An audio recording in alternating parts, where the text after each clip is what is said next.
Okay, what is instructional technology? That's a very difficult question to answer because it's a pretty complex field and it draws on a lot of different disciplines.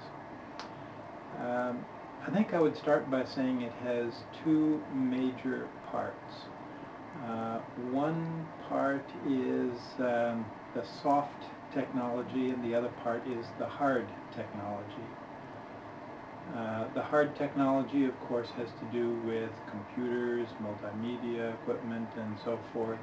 The soft technology includes both software and knowledge about instruction of various kinds. Um, I'd like to talk more about the soft technology because I think that's the more important of the two major branches of instructional technology. The soft technology I see as having a number of different areas or parts. One of those is knowledge about what the instruction should be like. For instance, for teaching a skill, we know that it really helps if you tell people how to do it, you show them how to do it, and you give them practice doing it with immediate feedback.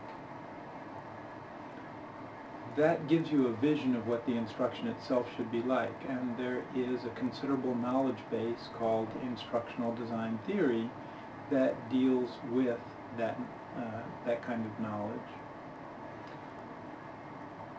Another area of the soft technology is the process for designing the instruction.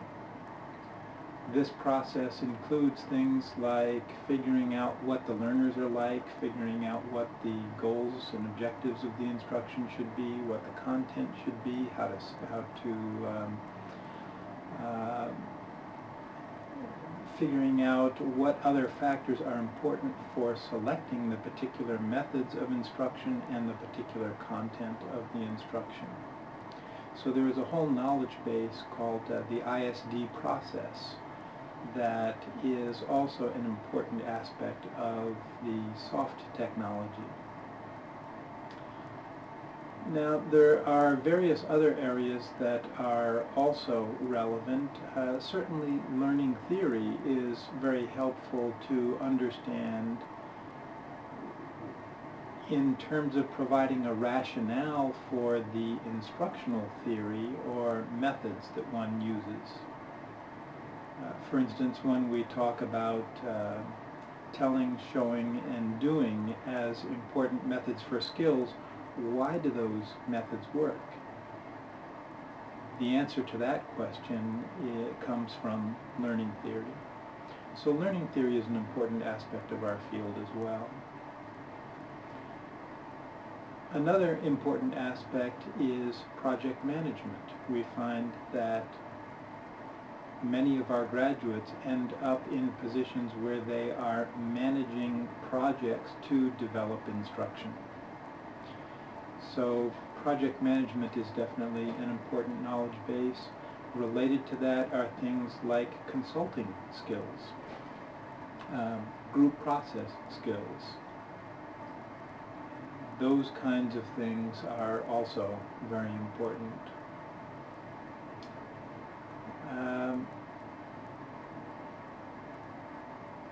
When we get to the hard technology area, we also find that soft technologies are important there as well. For instance, in order to make decisions about which technologies to use, we need to develop knowledge about the various affordances that different technologies have, so that we can select those hard technologies based on the kinds of affordances they have. So there's quite a bit of knowledge about what the about media selection or technology selection that is based not just on their affordances but also on cost-benefit information. So cost-benefit issues, the economics of instruction is another important aspect of the soft technology. Now, there are other um, areas as well. It is, for instance, one of the areas that's particularly of interest to me has to do with the whole issue of implementation and change.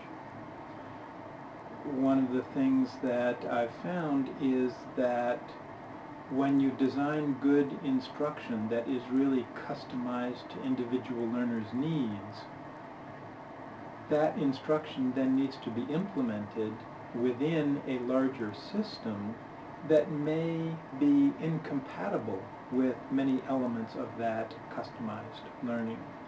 And therefore it may be necessary to either bring about some changes within that larger system or to modify what you know as the best way to do the instruction to accommodate the constraints of the system within which it's going to be implemented.